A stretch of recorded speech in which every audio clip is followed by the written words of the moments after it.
আমি প্রিয়াঙ্কা। আশা করছি আপনারা সবাই খুব ভালো আছেন, আমিও ভালো আছি।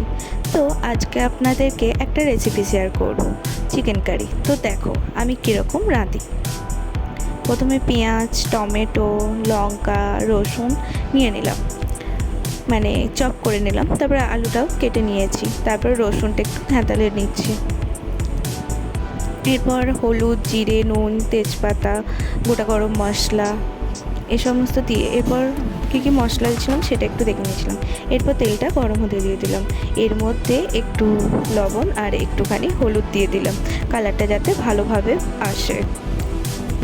এরপর একটুখানি হয়ে গেলেই আলুটা এতে অ্যাড করে দেবো। আলুটা কিন্তু বেশিক্ষণ নাড়া যাবে না, কারণ এটা স্টোরের আলু। বেশিক্ষণ নাড়লে একদম সেদ্ধ হয়ে যাবে। যেহেতু আমি কষানোর সময় আবার আলুটা দেব, তাই 5 মিনিট মতো ভেজে নেব, দিয়ে আমি তুলে নেব।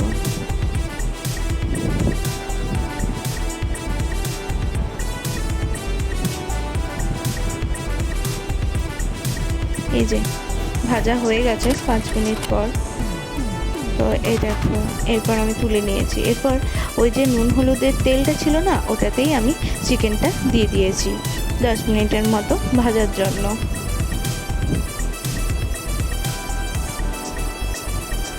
এই যে তুলে নিয়েছি আমি চিকেনটা। এরপর একটুখানি তেল এতে অ্যাড করে দিলাম।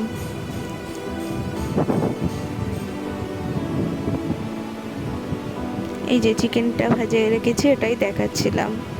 এর মধ্যে এরপর তেলের মধ্যে তেজপাতা, তারপর একটু গোটা গরম মশলা, আর তারপর একটু গন্ধ ছেড়ে গেলে জিরে দেবো এর মধ্যে।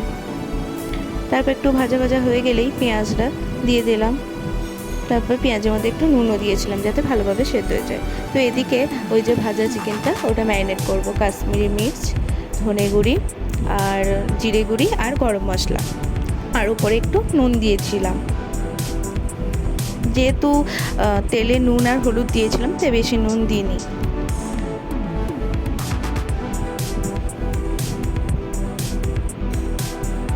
তারপর এখানে আমি গোটা লঙ্কা দিয়ে দিয়েছি। এখন আমি দইটা দিলাম না, কারণ দইটা যদি এখন দিই তাহলে অনেকটাই সেদ্ধ হয়ে যাবে, তাই আমি পরে দিলাম। এই দেখো, এবার আমি পেঁয়াজ, রসুন, আদা, টমেটো, হলুদ সমস্ত কিছু এতে দিয়ে নাড়ছি।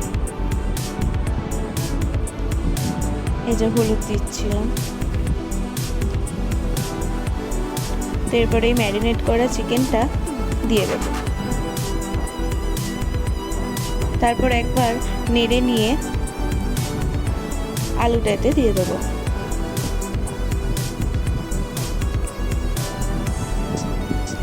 তারপর এই যে ফেটানো দইটা এতে এখন দিয়ে দেবো, কারণ ম্যারিনেটে দিলে মাংসটা অনেকটাই সেদ্ধ হয়ে যাবে, তাই জন্য এখন দিয়ে দিলাম।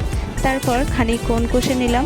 এরপর আমি জল ঢেলে দিচ্ছি পরিমাণ মতো। এটা যেহেতু চিকেন কারি, বেশি জল দেওয়া যাবে না।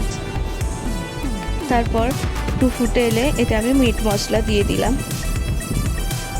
আপনারা চাইলে দিতেও পারেন, না দিতেও পারেন। আমি আগে থেকেই যেহেতু গরম মশলা দিয়ে দিয়েছিলাম, তাই এখন আর দিলাম না। তো এরপর ঢাকা দিয়ে খানিকক্ষণ ফুটবে, 5-10 মিনিটের মতো। এই দেখো তৈরি হয়ে গেছে। কেমন হয়েছে অবশ্যই জানিও।